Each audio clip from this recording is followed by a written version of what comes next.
Hi, everyone. Thank you for joining us, and welcome to Ad Age's Town Hall Addressing Racism in Advertising. I'm Janine Poggi, Senior Editor here at Ad Age, and today I am joined by my co-moderator, Ishan Sherwood, who is the Associate Creativity Editor. Hey, Ishan. Hey, Janine. Hey, everyone. It's so great to see so many of you out there. Just a note, if you know of people who can't join us right now for the live stream, or if you want to watch this town hall later, the video will be available for free on adage.com. So it's been nearly 3 months since the death of George Floyd at the hands of police officers that sparked protest and roused the ad world to look internally at its role in perpetuating systemic racism. Over the last 3 months, many brands, agencies, media, and tech companies have made statements of support for the Black community and have begun taking steps to identify blind spots within their own organizations. But of course, there's still a ton of work that still needs to be done. So this is going to be the first of what will be regular town halls that Ad Age will host addressing diversity and inclusion in the ad world on a broader scale. So for the purpose of this first town hall, we'll be focusing on the Black experience. And over the next hour and a half, we'll be joined by some leaders in this space to answer your questions about diversifying hiring practices, making the creative process more inclusive, and setting standards of accountability. We received more than 200 questions from audience members, as well as comments from those we registered, and we'll try to get to many of them during this time. Please feel free to post comments or additional questions on our social channels while you're watching during the broadcast. You know, we recognize as a publication serving the ad industry that we must also hold ourselves accountable. To this end, today we are announcing Ad Age's Diversity Council, comprising of leaders from the agency, marketing, media, and technology world. The goal of the council is to ensure that Ad Age is representing the viewpoints and exploring critical issues of people of various racial, ethnic, social, and economic backgrounds. We will be hosting our first meeting next month, and we will be sure to share more information in the weeks ahead. So with that, let's get to your questions. Before we begin talking about the steps that brands and agencies need to take to promote diversity and inclusion, it's important to take a look at where the ad industry falls short on a more personal level, from systemic racism to microaggressions. We received many questions from the audience about the treatment of Black employees and how companies can foster a workplace environment of understanding and equality. So here to help us answer some of those questions, we have Kai Wright, author, media executive, and lecturer at Columbia University, and Rashad Robinson, president at Color of Change. Hello. Hi, Kai. Hi, Rashad. Hey. Thank you both so much for joining us. Yes. So we received several questions surrounding how we identify microaggression. And one of you asked, what steps can we take to recognize microaggressions and biases in the workplace? Kai, do you want to kick things off? Sure. And I'm really appreciative that this town hall and forum is happening because we need conversation now more than ever. We need to be able to move from conversation into taking action. And so I would be remiss as an educator at Columbia if I didn't start off by setting definitions. And one of the definitions that we need to make sure we're all aligned on is what a microaggression is. You know, that term microaggressions originates from the 1970s. A Harvard psychiatrist, Chester Pierce, developed it. And he really was trying to differentiate between violence from the 1960s and beforehand. And so he called it micro. And we probably at this day and age need to retire the idea that they are micro, because the only differentiation is that they don't involve violence. However, by calling something micro, it makes it seem as if the impact is not that large, and the impact can be very emotional, and it can be something that takes someone off course in terms of their own performance. This notion of microaggressions, it manifests itself in a modern day way, as a Columbia University psychologist, Daryl Wing Sue put it about a decade ago, in terms of racial abuse, right? And so I think we have to really start broadening what we think of as a microaggression and start loosening that idea that microaggressions are micro. That's great. It's a really interesting point about how we need to rethink of definitions of words here and the words themselves. So thank you for that. Yeah, I think we're beginning to have more conversations about intersectionality. So I think to that point, one of our viewers asked, are there important distinctions between the way companies should approach Black employees versus other people of color? Rashad, do you think you can start off this one? Yeah, I mean, I think this is a really great question. I mean, the first thing we're going to want to sort of concentrate on is how do we ensure that there's equity and there's opportunity across the board. But I do think that part of all of this work, as we work to change the impacts of what has happened in the past, is that we recognize all those sort of structures and the systems, the way that we do things, the way that things have been set up, that have oftentimes been designed to get the results we're getting. And so inequality is not sort of an accident. It's not a car accident. It is manufactured. It is a result of choices that we have made. And so, of course, we have to sort of think about the various ways in which a wide range of communities have dealt with issues and the sort of barriers based off of how communities have been set up. I think when we think about intersectionality, though, we have to also think about the fact that people are coming with various complex sort of experiences, right? I am both Black and I'm gay, right? And so the sort of barriers that are related, and when the term sort of in the framework, the legal framework around intersectionality, I'm going to sort of build off of Kai's sort of brilliant illustration of sort of where this comes from. It really does come from the work of Kimberly Crenshaw, who's both at Columbia University Law School and UCLA Law School. And Kimberly Crenshaw really, the last time I heard her talk about intersectionality, she said something that I think was really important, that I think deals with sort of some of the legal aspects of it, right? So there was this case, right, of Black women who were suing because they couldn't get sort of employment at this company. And when the sort of folks in the sort of legal framework looked at it, they were like, well, there's actually a lot of Black people that work at this company on the stockhouse floor. And there are a lot of women who work in this company in the secretarial pool, right? But the sort of ways in which intersectionality could work is that if you only look at gender and you only look at race and you don't look at the intersection of the two, you don't actually deal with all the ways in which different sort of issues impact people based off of their experiences. Now that's dealing with sort of the issue when it's when we're dealing with it from a perspective of how to stop something bad from happening. But we should be thinking about diversity. We should be thinking about inclusion. We should be thinking about justice from a framework of how not to stop bad things, but how to make good things happen. And that means that we actually have to set up systems for people to succeed. Yeah. And you know, I'm hoping to more, as we go through, talk about some very clear things that I think we can even do in terms of what we say and how we talk about the issue. But I do think that Rashad, would you like to know all these issues, not just in terms of people of color, but talk about the unique experiences people have. Would you like to highlight now, you know, a couple of tactile points that, you know, we can do or actual specifics? Yeah, so lots of times I think we don't say what we mean when we talk about inequality. So first and foremost, we'll say things like vulnerable communities. Black people are vulnerable, right? Vulnerability is a personal trait, right? I might be vulnerable when I like go on Facebook or Instagram and see an ex that's way too happy with their life. And I'm like, that's something I can work out for myself. Talk to my therapist, work through it, right?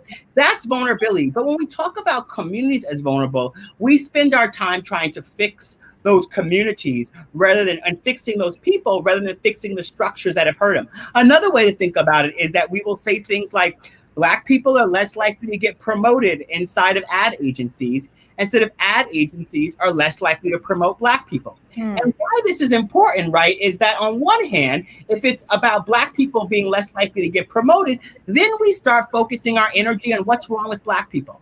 How do we fix Black people? We spend our time creating mentorship programs and pipeline programs rather than dealing with the systemic structures that have prevented people from actually being able to succeed.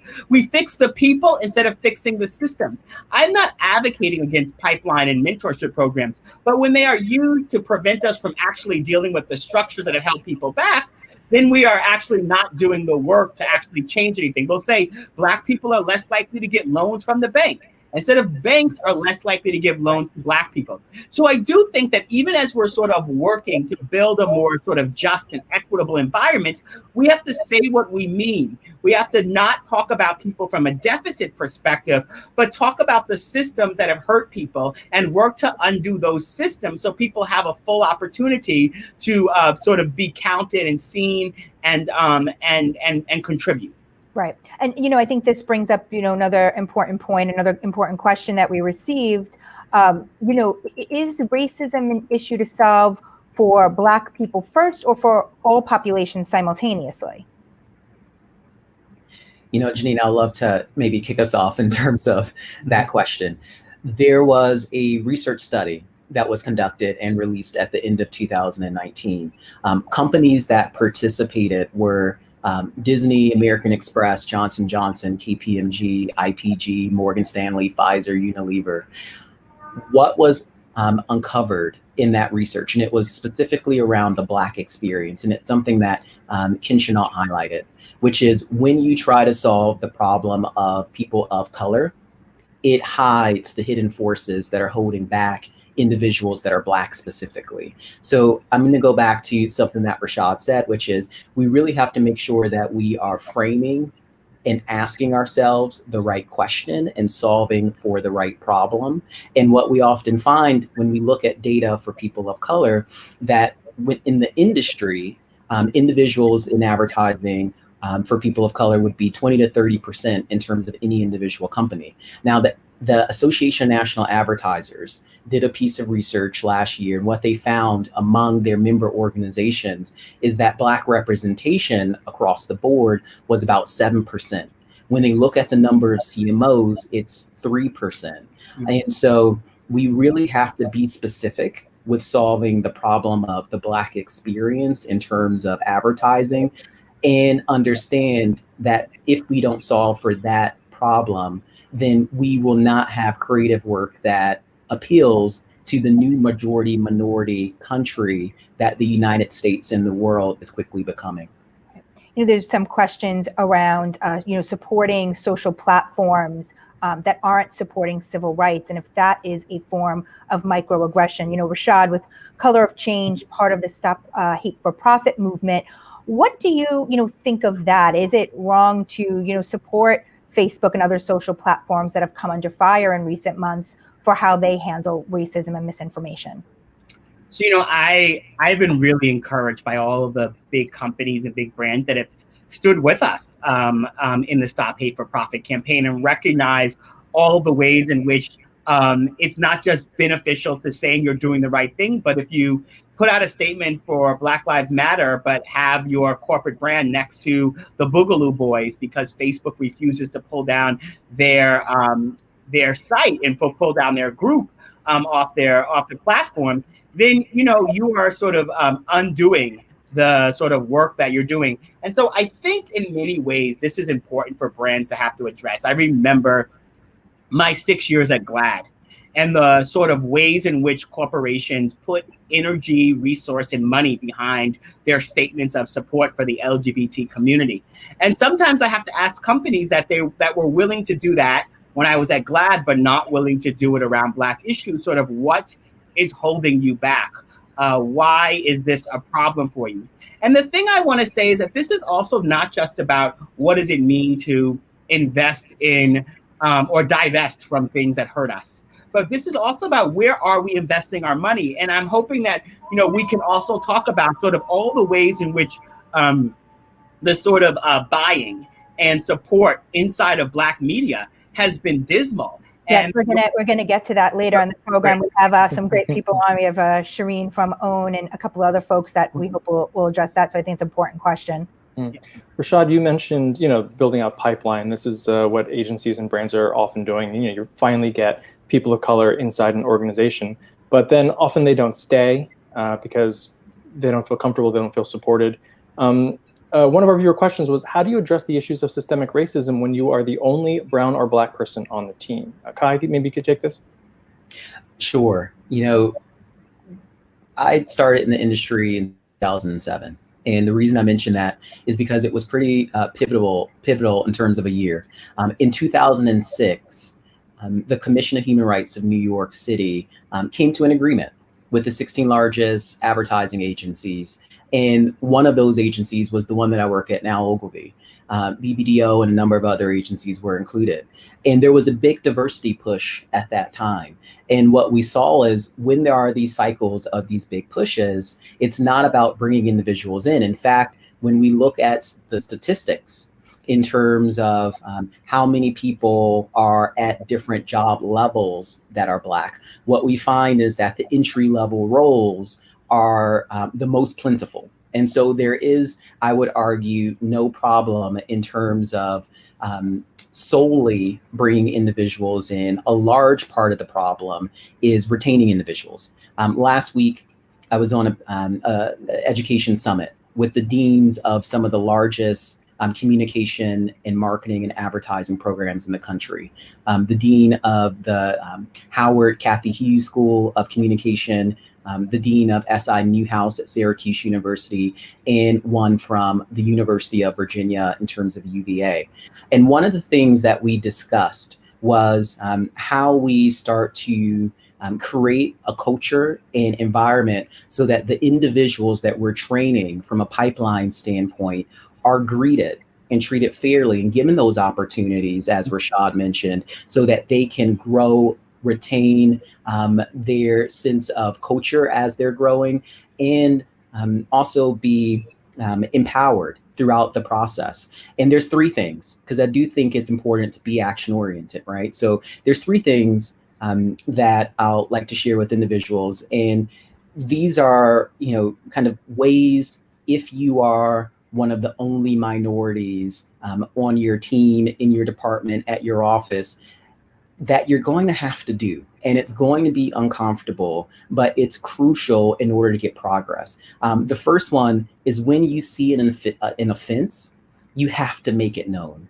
We can't expect individuals to change or address things that are not called out or brought to their attention. And DE&I efforts over the course of the last 10 years since that initiative in 2006 was agreed to, have not produced the results that individuals have hoped. And one of the reasons is because companies only reported results for 3 years, and then they stopped reporting results. They reported it for the 3 years that was in the agreement. And then you never heard from any other agencies until 600 and Rising put out their call for change. And when they put out that that commit to change pledge, you had 100+ organizations that then did what should have been done since 2006 and released their data. And we can only change what we measure. And so it is critically important that we start measuring things down to the level of the Black employee experience rather than people of color at large. So the first thing is you're going to have to get uncomfortable and call out the offenses.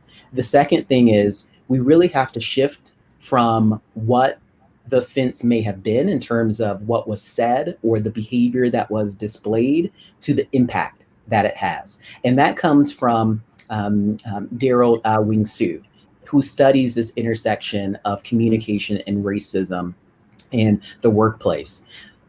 That term of microaggressions that we talked about earlier, it presumes that there is a micro impact. And so the reason why we have to retire that term is because that action may be micro, but the impact could be incredibly macro. And so we really have to first identify situations. Second, start to shift from that situation to the impact that it's having. And that impact could be policy. It could be manifest itself in a number of different things. And then lastly and third, if you are the only one on your team, you're going to have to start to model the good behavior that you want other individuals to display. And so there's a number of different ways that we internalize microaggressions, that we internalize policies that may not be in our best interests. But what I would encourage people to do is start to model the behavior that they would like to see other people have. I think we have it on good authority that there was one Black person in the room when the Kendall Jenner Pepsi ad was greenlit, and they didn't feel empowered to speak up about it. And so that's what we ended up with. Yeah. Kai, you mentioned 600 and Rising in your response just now. We did get a question about who gets to set the standard of equality. And, given some of the issues and challenges 600 and Rising has faced, in recent weeks, what does this mean for groups that are looking to hold the industry accountable? Rashad, do you want to start off? Yeah, I mean, here's the thing. At Color of Change, we recognize that we have to hold a high standard for our work. And, we're going to be scrutinized and pushed back on. Back in 2018, Facebook hired a PR firm to actually investigate color of change. And so you don't undo racist systemic structures without actually having to stand and deliver and have attacks. And so at Color of Change, we do a couple of things. First, we don't take financial contributions from corporations. And it allows us, when we're holding institutions accountable, that no one can say, well, you're taking money from them. Why? What is the relationship here? And there's a couple of other things that we do that I think are really important.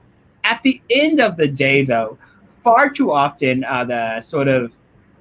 the folks that we're working to push and change will find any excuse to not have to change. And if we are all deeply invested in making that change happen, that this is not about an individual. This is not about an individual organization. This is about having a North Star for change. And that means a lot of us have to participate so that no sort of individual or no individual organization can be sort of taken out in this fight and this struggle.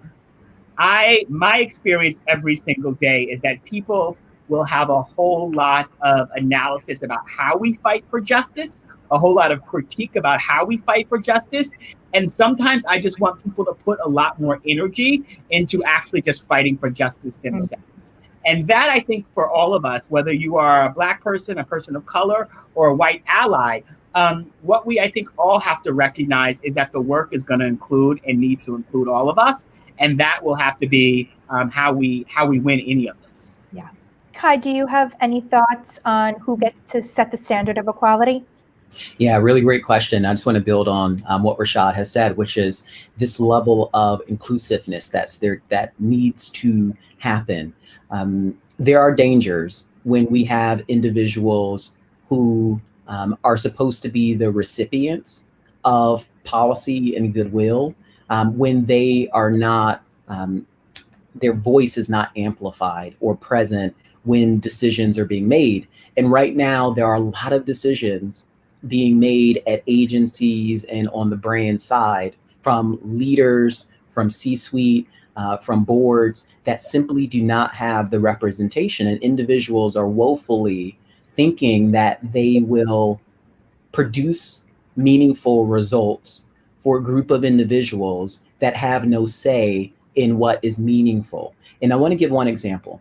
In the month of June, I embarked on a project called the Blacklist 100. And I invited one individual that I've known for over 15 years, Alana Jordan, who has a PhD in anthropology from Stanford. She works at Google as a behavioral scientist, helping to determine how to make more productive teams. And I asked her to write an essay, an opinion piece. And the opinion piece that she decided to write was called Who Sets the Standard for Equality? So I'm going to piggyback off of some of the thoughts that she had. And in it, she talks about a conversation between Angela Davis, the activist, and Judith Butler, the feminist activist. And she sat and listened to them in dialogue, and they discussed this idea of who sets the standard for equality. When we look at modern examples, such as men and women, let's not talk about race. Let's just talk about kind of other analogies. I think it'll be easier for individuals to grasp. When we think about women and the controversies over the past 50 years in terms of Roe v. Wade, in terms of Planned Parenthood, in terms of the right to choose and right to choice and what you do with your body, it is critically important that women are in the room setting the standard. And today, we would consider it completely unacceptable for a group of men to set law for what women can do. When we look in the workplace, we see other groups like that, whether it is parents, whether it's LGBTQ, those individuals from those classes or groups are invited in the room. We would never think, let's set a parental leave policy and not have any parents weigh in on that process. Or let's set an LGBTQ policy, but not have anyone from that community that's a part of it. Unfortunately, when it comes to this area of race, individuals feel very empowered to talk on behalf of other groups of people.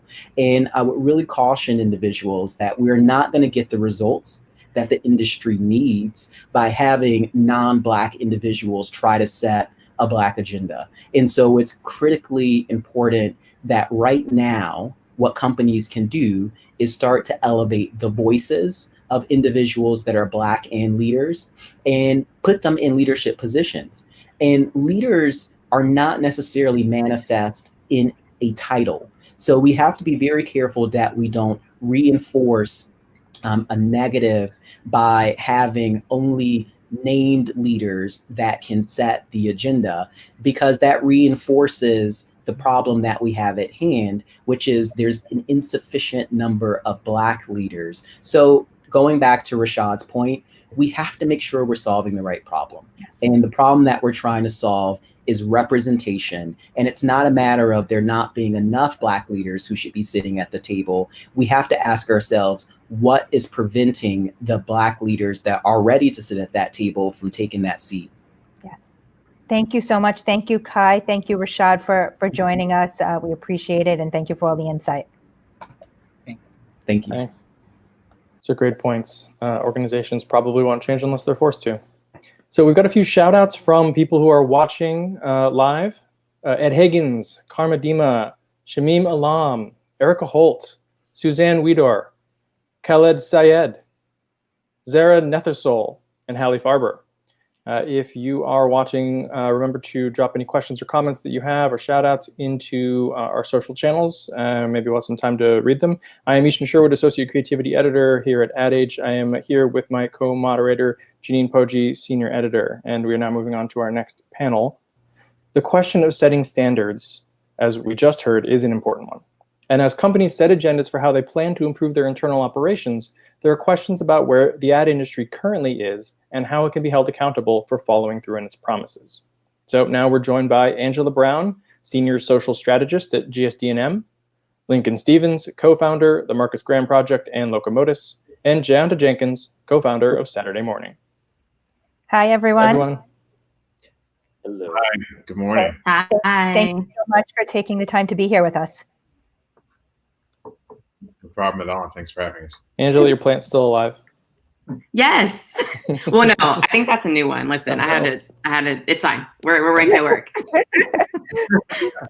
So, there was a lot of steam back in May and in June, but things have died down, according to one viewer. I've yet to see my agency deliver on any of the things they said they were going to implement. How do I bring this up and I hold them accountable? Jayanta, do you want to start things off for us? Absolutely. Good morning. And, it's again with the highest degree of optimism that we are here to continue this conversation. And I'm really excited to be a part of this again. As friends of mine have been engaged in conversations from, agencies and recruiters across the industry over the last few months, and thinking about that question from an internal perspective and also what a lot of my friends are experiencing on the outside. I think the piece that feels the constant to me is the lack of follow through that people are experiencing internally and externally. It's quite profound, and I think just looking at the thing that is troublesome is people so desperately want the right thing to happen. They want to contribute at a high level. And I just don't know what it's going to take to have meaningful progress at this point, because I think we've had about 4 to 6 weeks, and the industry, advertising specifically, has given it the college try, but yet we're still having the same conclusion to the problems we were talking about months prior to all this, and it's still happening now. But again, optimistic, but yeah, I don't have a specific answer. I just know the problem really still exists. Anyone else want to weigh in on that?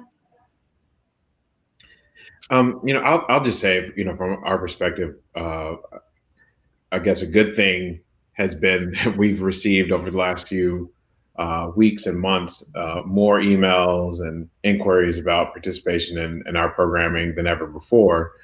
But I can tell immediately when I see an email and when I get on the phone what, sort of, it's out of, fierce desperation and no strategy kind of thought out into what the agency or company is needing, and how to look at programs like ours and how to look at programs that are helping to identify talent, at least from our perspective, for Marcus Grant Project on the entry level.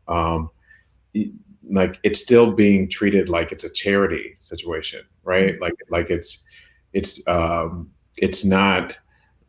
People are still not taking a look at this as a business, sort of mandate. It's still kind of like, oh well, we want to, bring in these poor little Black kids and give them a shot. Like, no, like you need to look at it more than just, sort of charity. And it's kind of frustrating, particularly for a number of agencies that we've reached out to over the years. We've been doing this for 13 years. We've reached out over the years and have talked about the importance of doing this. And so now, because of the moment in time, there's a desperation, but we didn't get into this situation overnight. I don't expect for us to necessarily make a whole bunch of sweeping changes overnight, but I think it really starts with the true intention of leadership on down. Like, are you saying this? Are you answering a pledge? Are you making a commitment just to say that you did it, to check that box? Or are you really implementing things? And for a number of people that I've talked to that work at agencies, and some just conversations that we've had with some agencies, the implementation is far from beginning, truly. So far we've been talking mostly about employers and agents or brands that people might work for. But one of our viewers asks, how can we respond or microaggression style remarks from a client? Cutting ties in contracts is the most obvious route, but any responses that address the problem or examples of how to facilitate a dialogue would be appreciated. Angela, do you want to take a crack at this?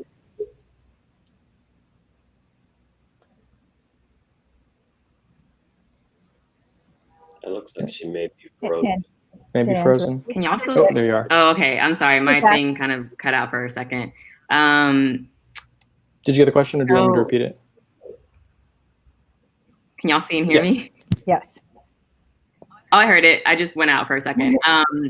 So I would say, sometimes you have to have a private conversation with clients, to be honest. But one thing that, for example, if a client says something like, this, like a Black person's on the screen and you're reviewing creative work, and they say like, oh, they don't look like they're, an engineer. They don't look like they are the picture of like a family in America. I think sometimes you have to turn it back on them and say, can you explain what it is about them that you're thinking doesn't look like this role? Because sometimes when you flip it back on them, then like their own bias is in their face and they have to answer to that, right?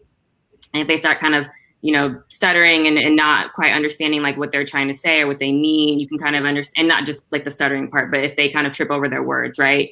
Then you kind of understand there is like a bias there, and there usually always is one. But when you flip it back on them, that's when they're kind of forced to face their own bias, their own prejudice, right? And so I think that's one way to do it. I think also, like I said a second ago, having a private conversation too. Of course, yeah, ideally you would want to cut ties if something is super blatant and is truly inappropriate. But other times people just do have these biases, and they just need to be called out when it comes to them. So those are the things that I would say we should do. The thing that I think is the most impactful is kind of turning that back and asking someone like what it is about this person, what it is about this family, what it is about, this picture doesn't seem like it's matching, the ask, doesn't seem like it's matching the role that we're trying to give to this assignment.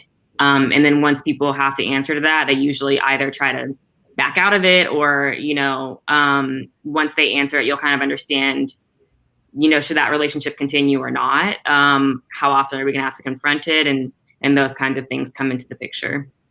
I guess in order to do that, you probably need to feel like you have the support of your own organization. Yeah, I would say so. And from a Definitely. business perspective, are you actually seeing agencies that are willing to cut ties if it comes to that? I haven't seen anything right now that's like clear that they're willing to cut ties. I think a lot of it's PR. A lot of it's like, oh, we'll do it. But then it's like, well, will you really? Because we're in a time of coronavirus when, you know, agencies are had to lay off people and furlough people, and there's not as much money coming in. And sometimes it's seen more as like a nice to have than like a requirement. So I think agencies and businesses get scared and they're not willing to, right now, I don't think a lot of people are willing to do what needs to be done because there's going to be a financial impact there too. So you have to be willing to sacrifice for the right thing. Right. And I'm not really seeing that too much. Gotcha. So, Lincoln, maybe you could take this. How do we ensure that as an industry, we are supporting minority-owned businesses, media partners, agencies, et cetera? Well, I think first we have to, good question. I think first we have to, take a step back and root ourselves in some realities. So, let's think about and we haven't talked about it a lot, but the no urban, no Spanish dictate that was, that existed in our industry for years, which basically suggested on media buys that you not buy urban or Black radio or TV or Spanish language TV or radio. The result of that was $200 million a year in lost revenue for these companies, and then therefore the agencies and production companies that supported all of the work.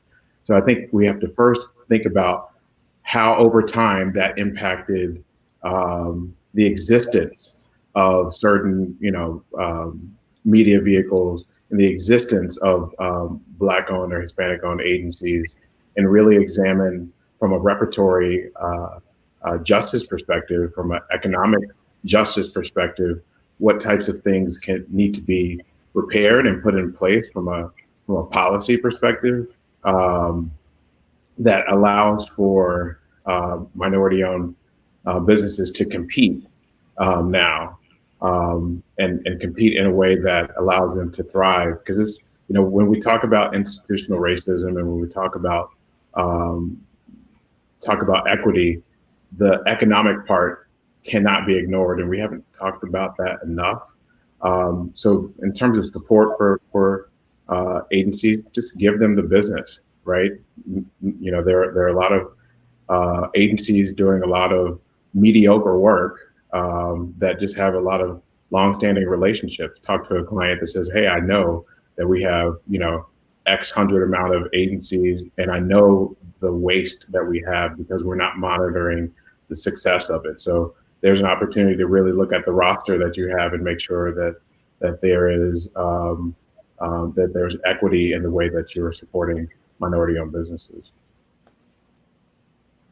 Gotcha. Yeah, it feels like, Lincoln, you were, talking about how it needs to be a business mandate, and in this time of coronavirus, those two things are really sort of bumping up against each other, right? Like that could be an opportunity rather than a burden to really focus on D&I efforts. Yeah, absolutely. I mean, I think there are other things that we can look at, even in other countries. Like South Africa has a Black economic empowerment initiative that's existed for some time to ensure that companies have a certain amount of Black South African ownership, Black South African board representation, Black South African vendor and supplier diversity spend. And those companies are held to a certain scorecard and standard that will disallow them from doing business. So if you're agency X and you have, X client, and you don't meet a certain standard of that report card because of how few Black owners that you have or how little that you spend in the Black community, you can't do business with that client. And so there are things that I think we should really consider here in the U.S. on the ways that we approach that, and then therefore support also businesses that need to get stood up to be able to compete. So we have a viewer here asking, how do people of color take more of a lead role in driving the changes that need to be made, and more importantly, hold these companies accountable through quantifiable data and metrics? Jonathan, can you weigh in on this? Sure. I mean, there's a lot in that question, and I think, you know, as I've been in this industry and been able to have a degree of visibility, the more visibility that I get, and the more things I get to be a part of from a client perspective, agent perspective, I realize it's not about me. So the level of accountability that I want to impart and continue to push forward is just selflessness. And what that means to me is really opening the door to creating conversations with people like Lincoln and others, and giving each other the support that we need to understand that things that are happening to us, that we don't have to necessarily always personalize them. We have each other as support, and I legitimately feel that, you know, there are agencies and brands that are sincerely looking to bring people into the rooms, into leadership roles, and to create opportunity, to create messaging that feels inclusive and inviting for all of us to be in this industry in a meaningful way. Now, quantifiable data and things of that nature. You know, we keep talking about things as a moment in time. This is a moment in time. And my articulation of that is, this is a defining moment, one where we get to contribute meaningfully. We get to show up in a way that creates opportunities for all of us to learn about one another. And that, to me, is one of the key methods for us to begin to really create the right amount of inclusion in this industry that isn't about D&I specifically. I think we need to raise the vibrational level of this conversation so it becomes a holistic movement and not just a pointless, you know, sticking the ground around the blind spots. And I'm hoping the highest degree of optimism, like I said before, getting to a strong place. But I want to go backwards for a moment to the first question, because I was thinking about this as the others were talking. The recruitment process that agencies are using is failing not only people of color, but everyone. The recruiters who are dangling opportunities in front of all of us, white, black, short, tall, but people of color specifically. You know, again, a lot of us have had conversations, reach out, and then the recruiters ghost, disappear. And I could assure you, I'm looking at all the recruiters right now. Go into your inboxes of the emails you've sent out to all of us and look at the ones you haven't responded to. That will go a long ways. Respond. And if it's a negative and there's not an opportunity after all, say that. You know why? Because it's communication, which is what our business is about. It's human, which, you know, has empathy, and it gives people the opportunity to understand how to course correct what they did and didn't have. But this whole recruitment process in advertising it's busted, and it's busted because people aren't communicating. And for people of color who look into the institutions, agencies, and don't see people that look like them, it becomes even more of a you know, a heightened, well, I didn't see anyone look like me there in the first place, so of course this is the outcome. And I know that's not where recruiters are at, and I know people get busy, but you're creating a great deal of you know, doubt in the people who are looking to you to take your stagnant organizations and look at this vibrant community of people that want to be part of this industry. I gave you a little bit more than you asked for. That's great. And that actually segues nicely into our next segment, which we're going to be talking about hiring practices and how we ensure more diversity and inclusion in hiring. So that's a great segue. Thank you to Angela, Lincoln, and Jayanta for joining us and being a part of this conversation. Thank you for having us. Thank you. Take care. Bye.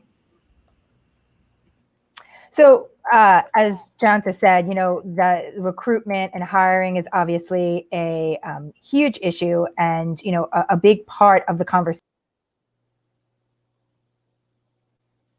As Janine was saying, one of the primary issues in the efforts to ensure diversity and inclusion is hiring practices. So here to answer some questions on how companies can equalize the process, we have Elise James DeCruz, Chief Diversity and Inclusion Officer at Marcus Thomas, and Monique Nelson, Chair and CEO at UWG. Hey, how are you? There she is.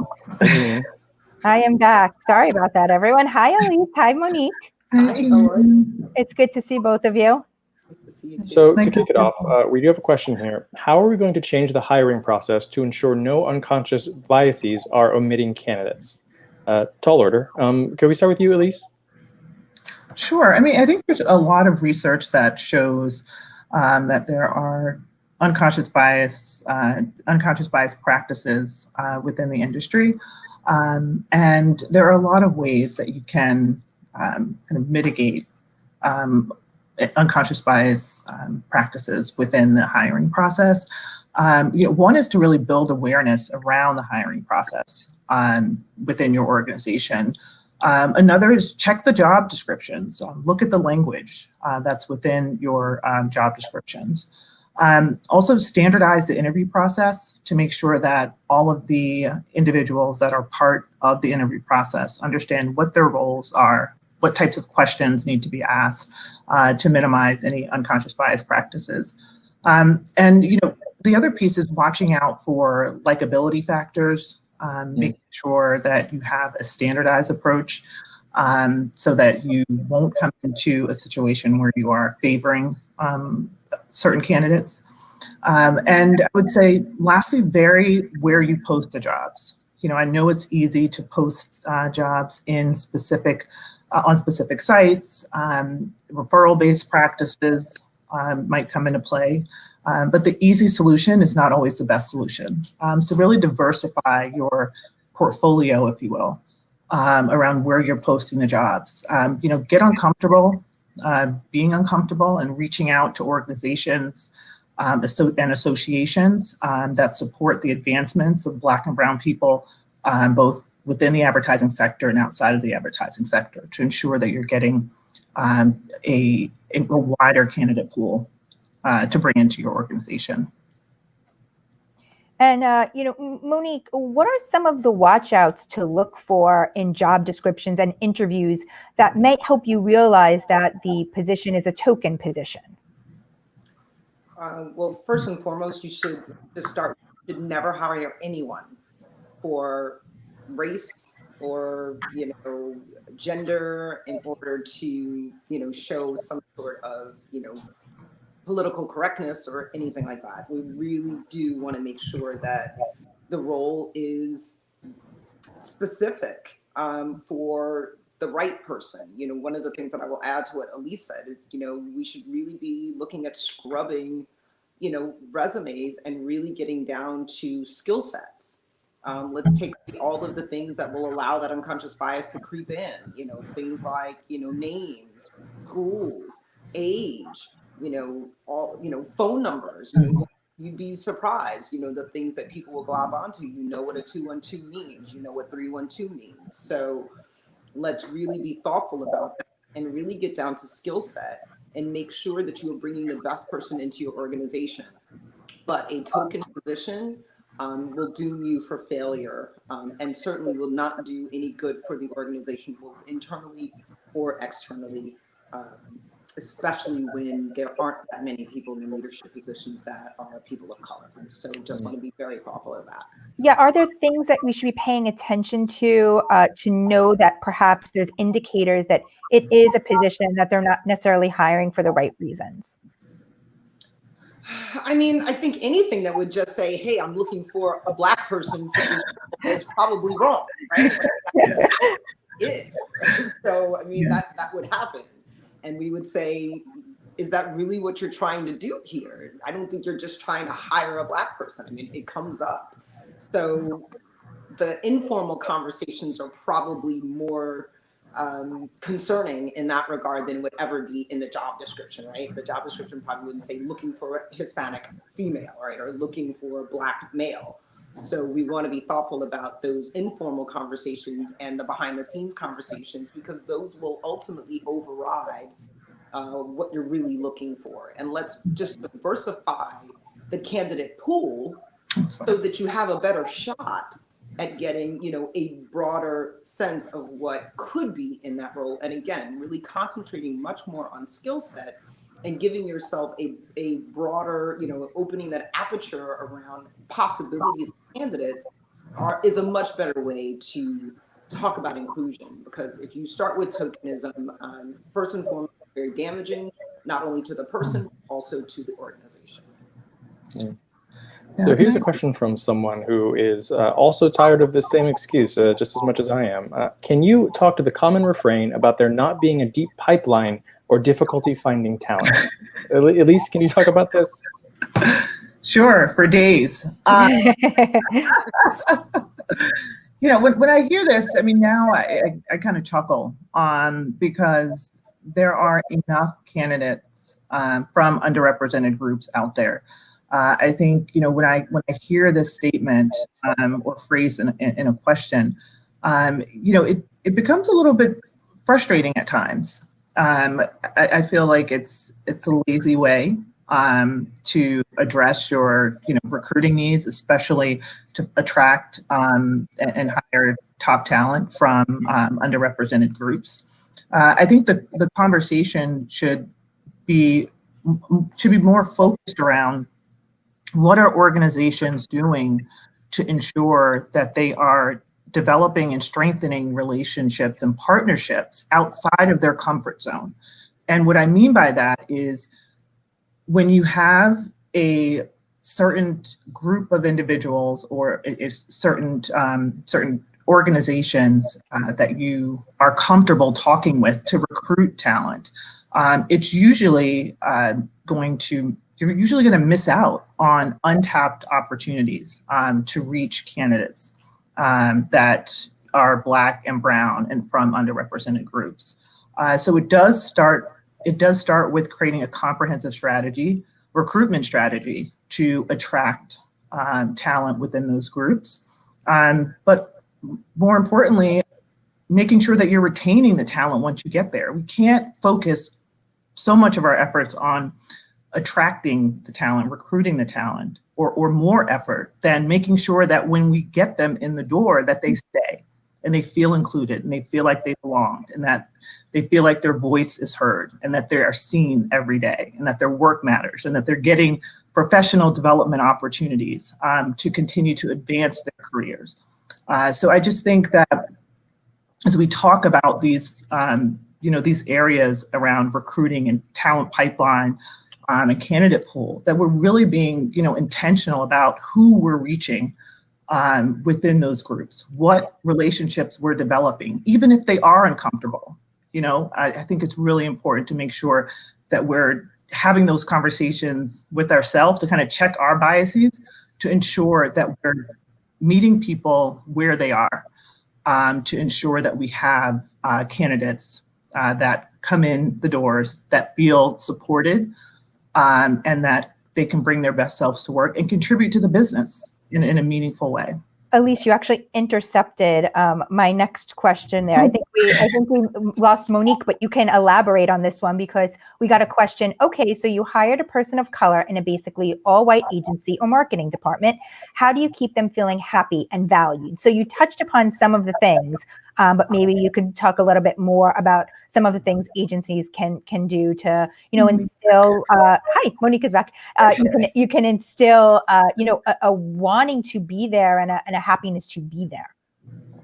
Yeah, absolutely. I mean, you know, I love this question, and oftentimes a lot of the pressure or the weight is put on the individual from the underrepresented group or the Black and brown person within that organization. And I think that what organizations can do when they're thinking about recruiting for underrepresented groups is to start off with educating the staff. Well, first educate yourself on what type of environment or culture you want to create within the organization, so that when you do have a Black or brown person or underrepresented group come into your organization, that they feel like they belong. The second is to educate the leadership team.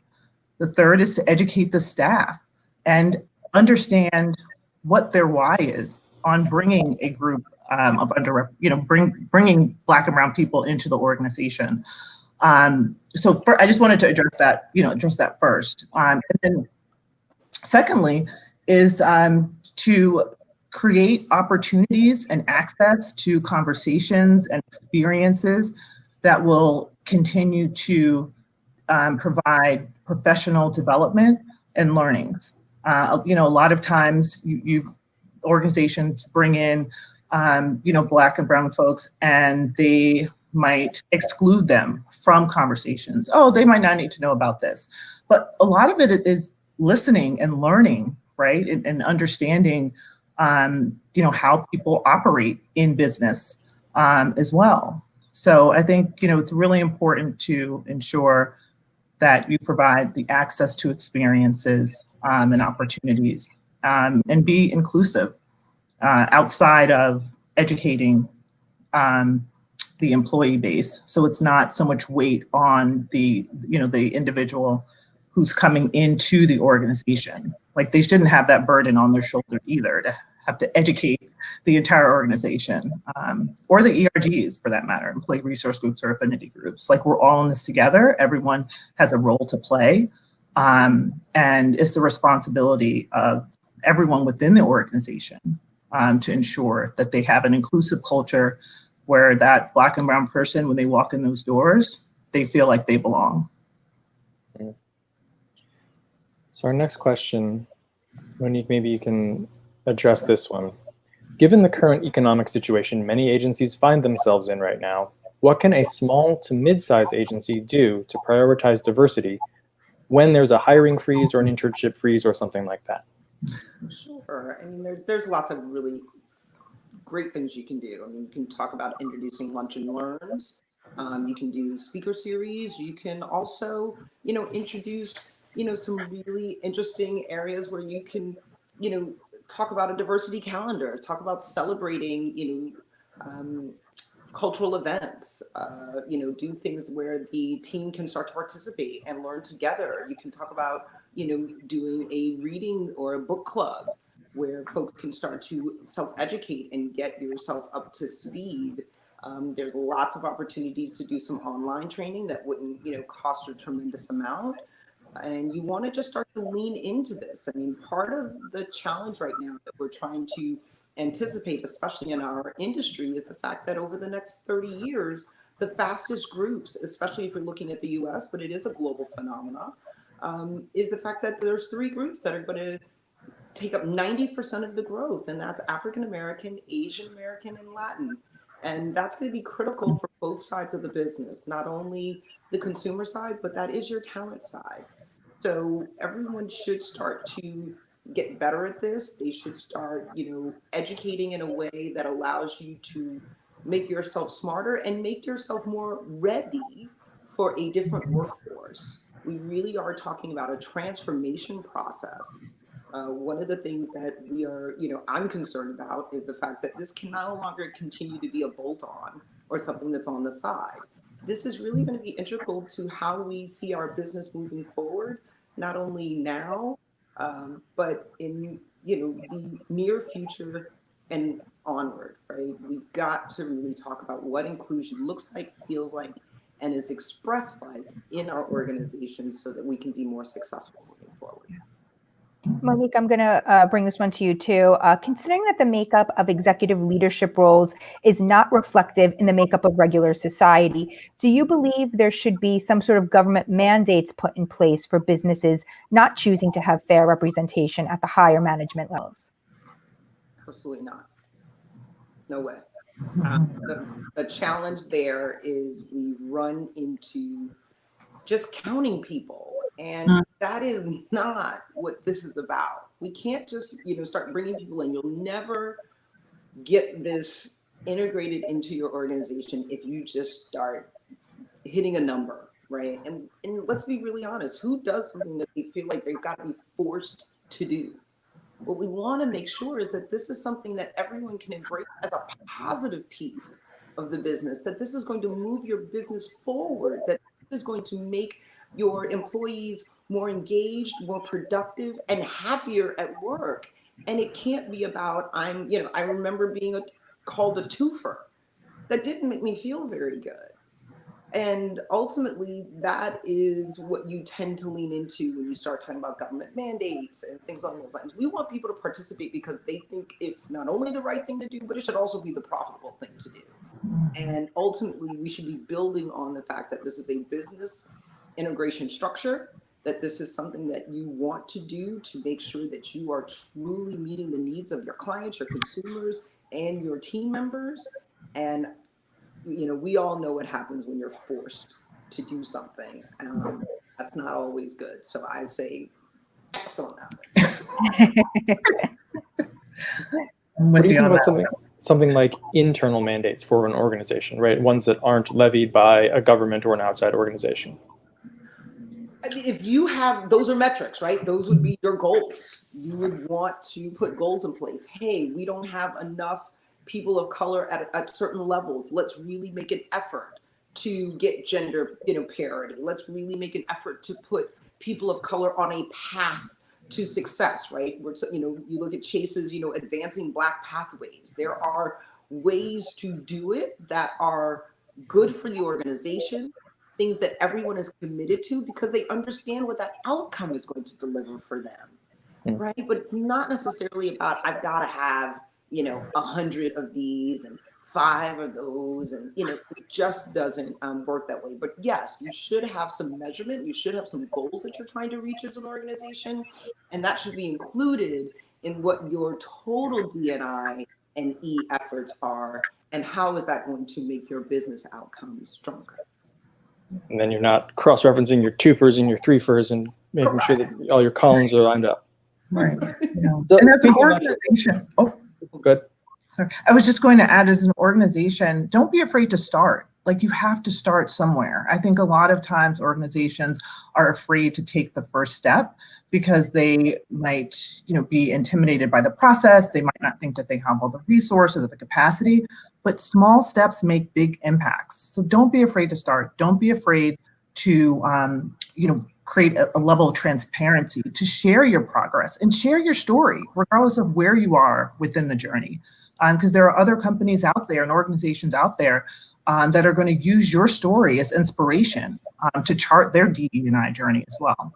I mean, to that point, Elise, there's a question here from a viewer. What are the metrics of accountability for retaining, promoting, and equally paying Black talent? Just for Black talent? That's what they asked. No. How much time do we have? I think that's the motto of this whole town hall, is how much time do we have? No, right. No, it's great. I love it. This is an awesome conversation, and grateful for the opportunity. There are certainly a lot of metrics within the organization. I mean, it could be from recruitment to pay, right? Equity, engagement is also really important. I think Monique you mentioned that earlier as well. Also looking at like exit interviews. We talk a lot about recruitment and attracting and hiring, top Black and brown talent. Also, we have to look at the retention rate as well, and look at employer branding.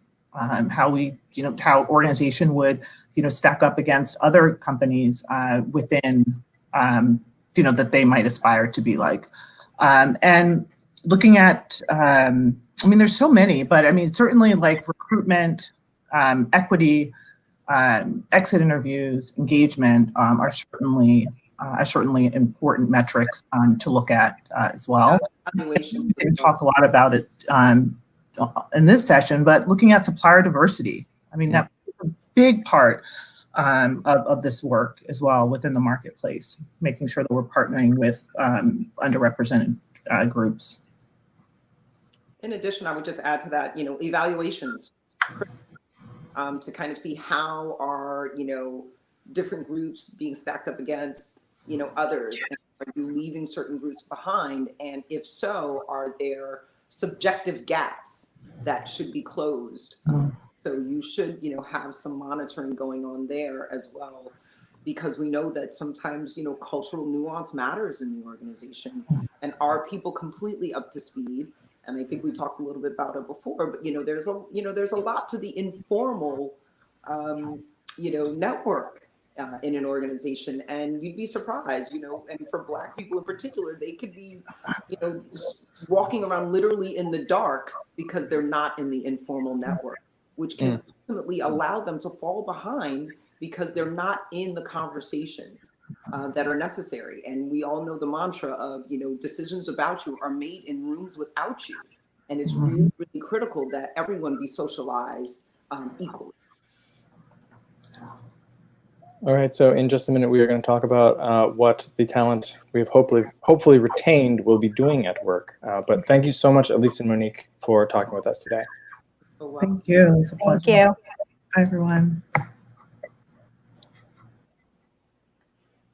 Thank you to everyone who submitted questions for today's town hall. And thank you for those at home who are watching. We have Jose Felipe, Staline Lockley, Kelly Chun, Melanie Maffey, Danny Sanchez, Edward Taylor, Alyssa Cuffey, Sean Wright. Thank you so much for tuning in. I'm Janine Poggi, Senior Editor here at Ad Age. And over to my left or my right is Ishan Sherwood, one of those, Associate Creativity Editor.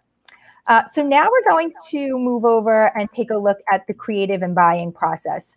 And you can't be, what you can't see is an important refrain. The representation of Black people in advertising and media stretches beyond just casting people of color in a commercial. And we're going to spend some time now discussing how to ensure inclusivity in the creative process from beginning to end, and then as it relates to where the ads actually end up running. So here to answer these questions, we have Adrian Parker, Global VP of Marketing at Patron Tequila. We have Gabrielle Sheridan, VP Creative Director at McCann, and Shireen Russell, Group VP of Ad Sales and Inclusive Engagement at OWN. Hello, everyone. Hi.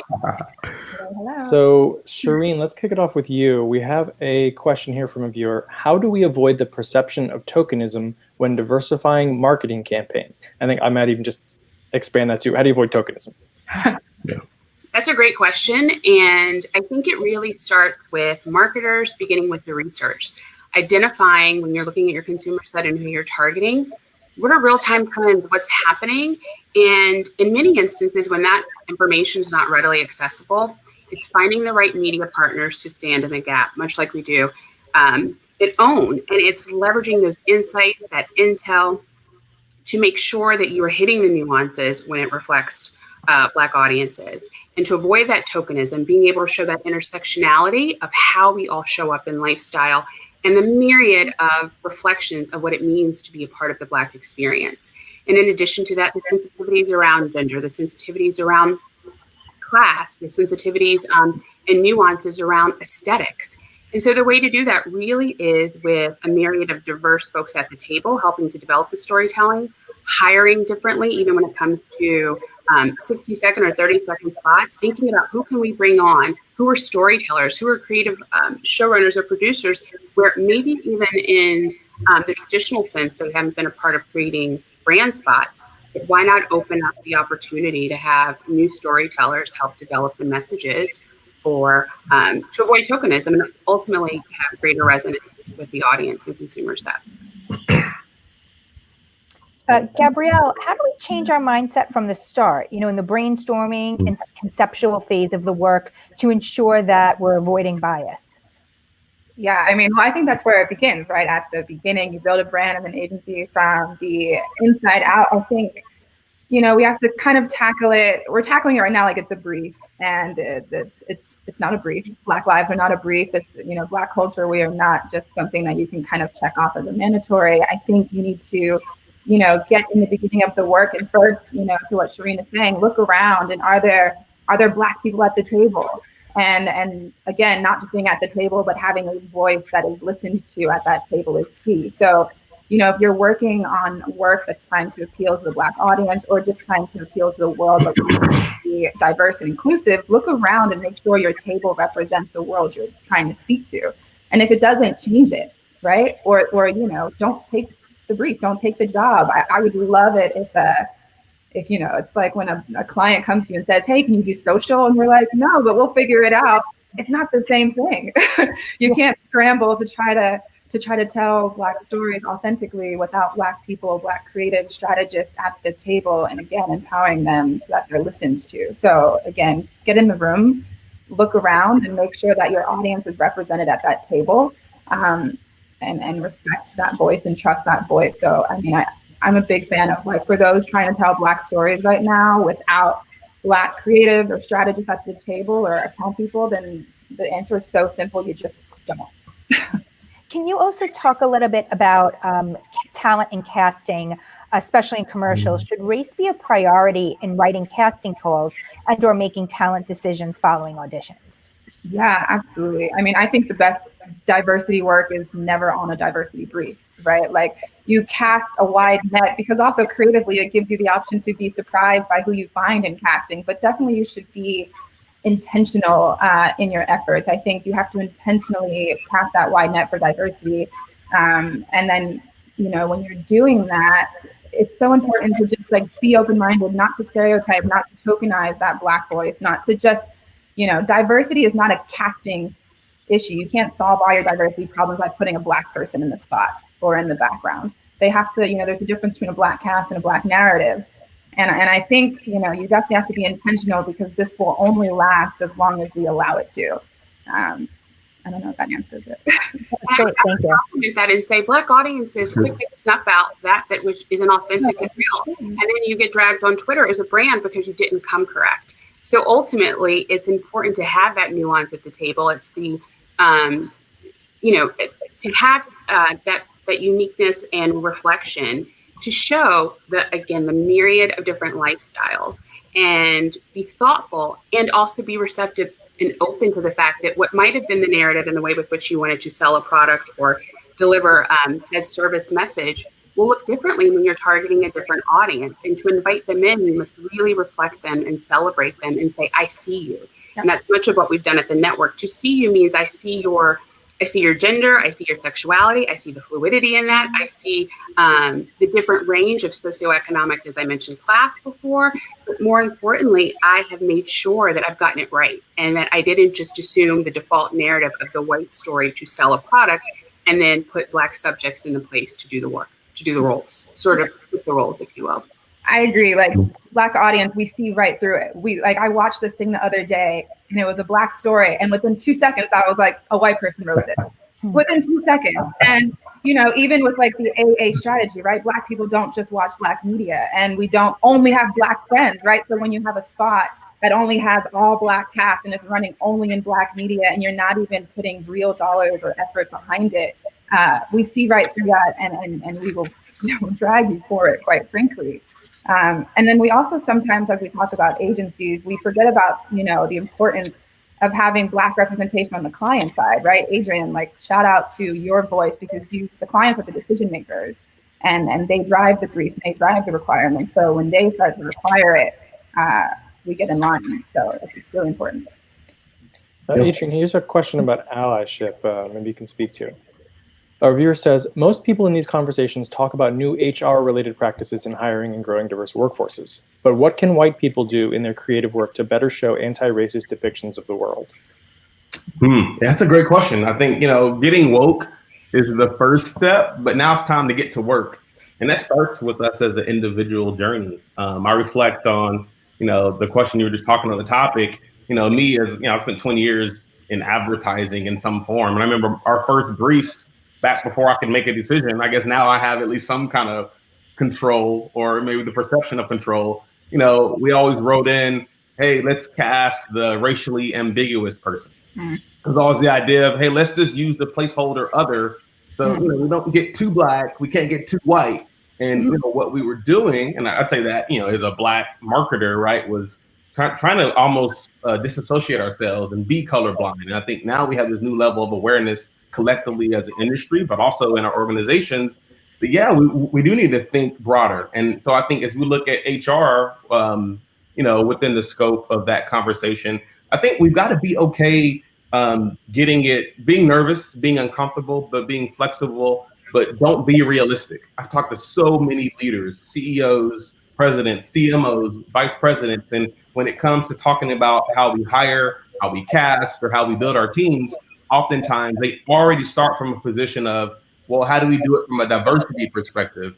And I'd say, honestly, I think we're aiming at the wrong targets, right? And so if our goal is just managing the perception of equality, well, just get better makeup, just get a better publicist or better brief. But if our goal is really, how do we make solidarity not something we say, but something we do? And what is the role of our brand and our team in fighting inequality and addressing injustice? Well, that's a different brief, right? And that's a different team from an HR perspective of not only bringing in, elevating the voices that haven't been elevated in our organization, but expanding our table to ensure that every conversation has somebody that isn't just representative of our internal team, but they're representative of our consumers and a reflection of our purchasers. And that requires, I think, lastly, us to move from just transparency, hey, sharing what we do, to real honesty, sharing your intent, sharing your heart. And that requires a different level of leadership and EQ that is quite uncomfortable, I'd say. So it's not an easy journey, but it's something that we're all going to have to start, and we're going to be held accountable for it, as we were just talking about. Shireen, how do you build authentic messaging to increasingly intersectional identities on a limited budget? And how can advertisers and media outlets work together to create these headlines and social feeds that accurately tell the story? That's a great question, and there's a lot of layered answers to that. I think the best way to come up with the most simple answer would be to say, again, identify who are the partners and the platforms with which you wish to amplify this message. And, it's interesting, I've been participating in a lively group chat and debate with several of my dear friends and peers today, just in regards to headlines and messaging. And the attention span for audiences has become truncated based on just how we consume, how we perceive information. And with limited budgets, limited time, limited resources, it's paramount that you really think about what is our intentionality, what is it we're looking to do, and then who is the right partner to help us do that. And if you don't have those resources within you, I think it's really thinking creatively, differently, and employing new strategies, and even asking yourself, what bias are we bringing to this already, just naturally who we are, because that's going to exist at every single creative table. We have just partnered at OWN with See Her in the ANA to create a tip sheet called How Do You Write Her Right? How do you get that intersectionality as it relates to Black women? How do you make sure that your storytelling reflects her, and again, the many ranges of how the Black woman experience shows up in real life to better help marketers?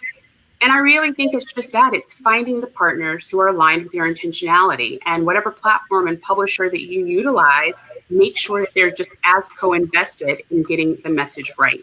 And if they have the same level of accountability to their audience, their consumers, their viewership, if you will, their readers, to deliver authenticity.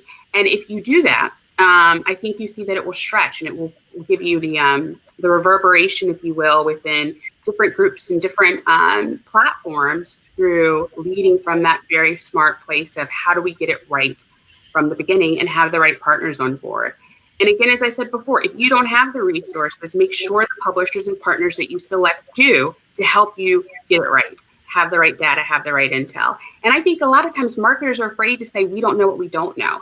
And I've received an RFP maybe like 6 weeks ago, and it was clear to me that the folks that wrote the brand RFP were not Black, because the way with which they were referring to Black Lives Matter and their urgency to have something out there, we had to step away and say, sorry, I can't partner with you if you're not willing to really think about this more smartly. You already appear far removed from the experience, and thus this is going to be exploitive for your brand and our brand. And it takes that boldness, but it also takes being thoughtful, deliberate, and intentional. And it can't just be a rush to market with limited resources to say, hey, we're here and we support the Black Lives Matter movement, or we see Black audiences. So with limited resources, again, find the right partners to help fill in the gap so that you can get it right. One thing I'd add to that too, I build on what you said, you can't leave it to just good intentions. Yeah. We don't rise to the level of our goals, we fall to our systems. And so budget really is a strategy of where are we investing, who's getting it. We've never really examined the advertising supply chain and say, well, where is that dollar going past the agency, past the creatives, past the media company? Now we're asking those questions, right? And so I think having those systems that interrupt the bias, that interrupt the prejudice, not leaving it to hopefully woke agencies or partners. Well, no, we've got to take accountability, I think, as brand marketers, but also as publishers and obviously agencies as well. But I think it's too important to leave to good intentions, because we've seen where that has gotten us, and we haven't honestly made the progress necessary. Yeah. Speaking of possibly woke partners, we do have a question here. More and more brands are announcing efforts to rebrand elements depicting minorities. The Washington football team, Land O'Lakes, Uncle Ben's, Aunt Jemima. How impactful is this business decision to the cause? Gabrielle, can you start us off? I have to maintain my optimism here and my hope, because I want to kind of diss it, but to its credit, it is a lovely gesture. And right now, perhaps the world is in its gesture phase. We are learning, acknowledging the privilege and power, perhaps. But I think it's you can't, what we were saying before is you can't just put the Black Lives Matter post out. You can't just post a black square. It has to be so much deeper than that. And the fact that you are so late to this party, the fact that you are acknowledging these things is great, but are you really acknowledging them? Is it just a gesture? A lot of people are like, okay, we did it. Now what's the step 2? What do we do next? We've acknowledged Black Lives Matter. We put out our post, we put out our statement, we put out our plan. And before we get to step 2, I keep encouraging people to go back and take a look at their step 1 and make sure that was true and honest. What Adrian was saying, were we really being honest there? So for me, it is a nice gesture, cool. Now what's next? And what are you really going to do? And again, that acknowledgement has to be a lot more than a press release. I'm waiting kind of for the advertising industry and the non-Blacks in our industry to kind of step outside of their Black Lives Matter announcement and stand of solidarity and acknowledge the role that they've played in building this culture that has us here. And that it's you can't just send us flowers and bring us chocolate. You have to really acknowledge and apologize before we can ever make this work. Yeah, step 1 was the Washington football team's name was a racial slur since 1932. It doesn't make me feel like you're really on the right side of things now that you're suddenly changing your name. Yeah, and it's we are pressuring them, and shout out to the culture for continuing to pressure these brands to make these shifts, but they did not do it on their own. And I keep reminding everybody that when you're hiring that Black person that you're rushing to hire right now, when you are panicking to put out that statement, the work you are panicking to do is work that we and Black creatives and Black minds over here have been doing our whole careers. And I think it's really important to mind your privilege, to mind your power, and to mind your panic right now. Because, a friend told me you're trying to cover bullet wounds with Band-Aids. And it's fascinating. Can I just say there are some brands that are getting it right, I believe, right now, and it's worth talking about them. Unilever most recently launched a whole piece on Black fathers and really demonstrating and debunking the myths of what Black fatherhood looks like, that goes up against the stereotypes and really leans into the scholarship that more Black fathers are actually involved, engaged in households with their children. And the same would be that of P&G, and one of our key partners at OWN, and the content that they have utilized between the talk, the look, taking on the choice, and talking about bias and power, and how you can use your power and privilege, if you will, to make change. And it's a call to action to every marketer, because if you think about how much time, the billions of dollars that are spent on market research to understand how do you secure mind share, how do you influence thought equity in order to impact consumer behavior. Imagine if every marketer took a percentage of their overall marketing campaign to address the need for change, the need for us operating differently, the need for us to look at Black lives differently, to look at how we've contributed and participated, unfortunately, in the systemic racism that has us where we are right now. If there was that same fervor and energy and passion around moving products off the shelves for really changing culture and thought within our collective consumer audience and landscape, we could really change thought. We could really begin to implement new behaviors, but it requires a bold, unapologetic brand saying we are going to use time and space to do that.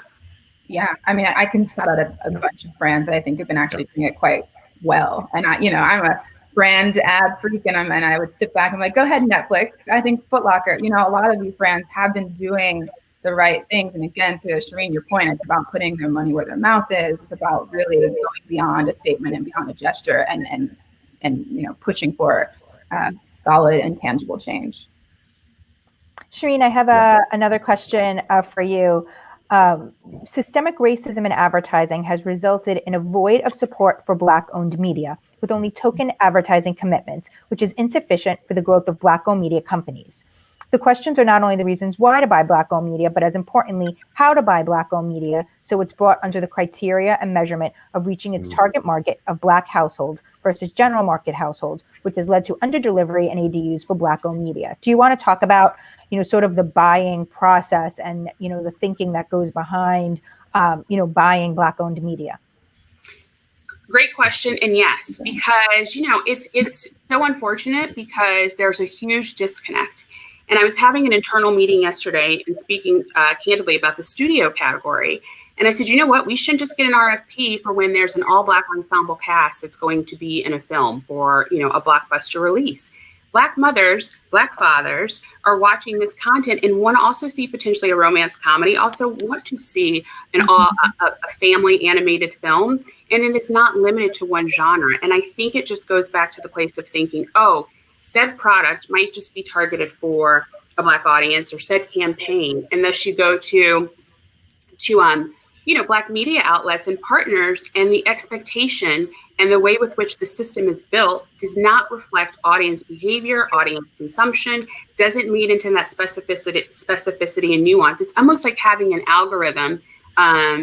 First and foremost, we can all say that the way with which we currently trade, I think collectively we all agree, is a bit antiquated and requires updating and becoming more modern to reflect the way that we all live and what our lifestyles look like, and the way with which we consume content.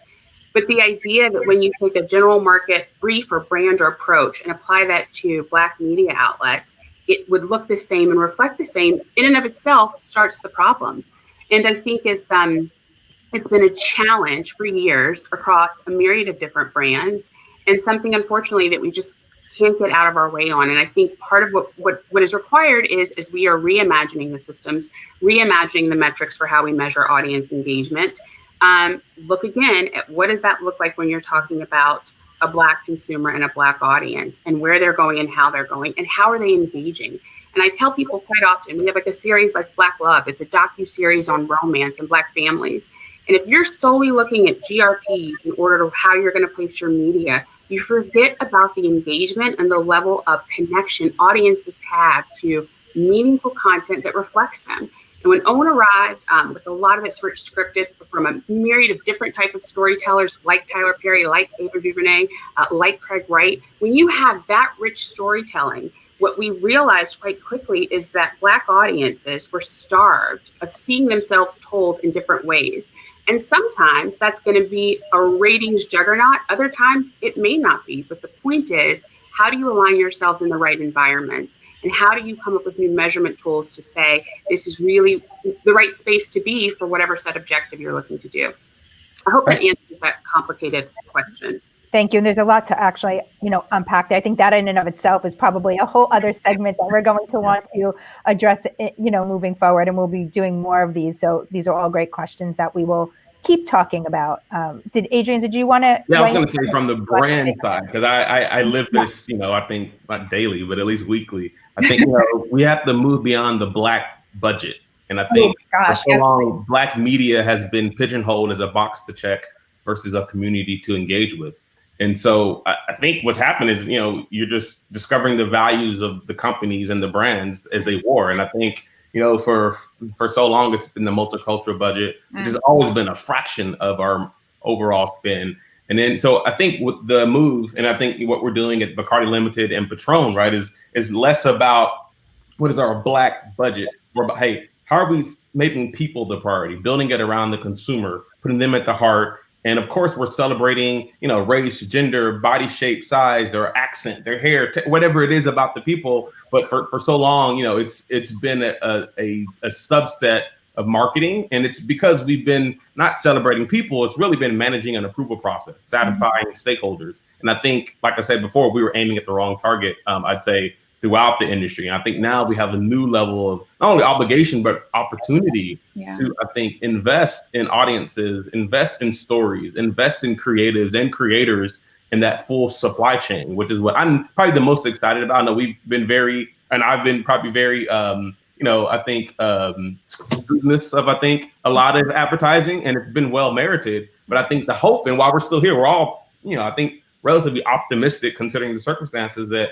we have an opportunity to change that narrative. And now we're in these seats. Shireen, 20 years ago, I wasn't talking to a Shireen when I was meeting with media agencies. I wasn't talking to people like Gabrielle. I mean, we didn't have, and right now, there's more of us, but there's not nearly enough. So we need our white colleagues, our coworkers, our white leaders to come alongside and adopt this not as a Black problem or a Black budget, adopt it as our problem, our thing to solve, and our energy to connect with together so we can all be a part of that solution. Yeah, thank you so much. Yeah, that's great. And, something that I hope that we can continue having this conversation moving forward. And I appreciate you all being here and taking the time to discuss this, but there's definitely a lot more that we need to address and will address. I know, I want to keep going. Yeah, thanks for having us. This is great. There will be more time, and I'll be sure to reach out to all of you. Thank you so much. Thank you for having this town hall. It's necessary and urgent. Really appreciative. Thank you. Thank you. And thank you all for tuning in. Thank you to everyone who sent along really fantastic questions. And, while we couldn't get to all of these today, like I said, this is the first in an ongoing conversation Ad Age will be hosting, addressing diversity and inclusion in the ad world. So keep an eye out on adage.com/events for updates on our next town hall. And thank you to all the panelists who took time out of their day today and, really had some amazingly thoughtful and passionate responses. And, we appreciate you being on and talking to us about this. Thanks, Ishan, of course, for joining me today. And a special thank you to our Ad Age crew, Alfred Mascaroni, Anna Sakula, Max Sternlicht, and Elise Liffring for making this live stream happen. Thank you. Bye, everyone.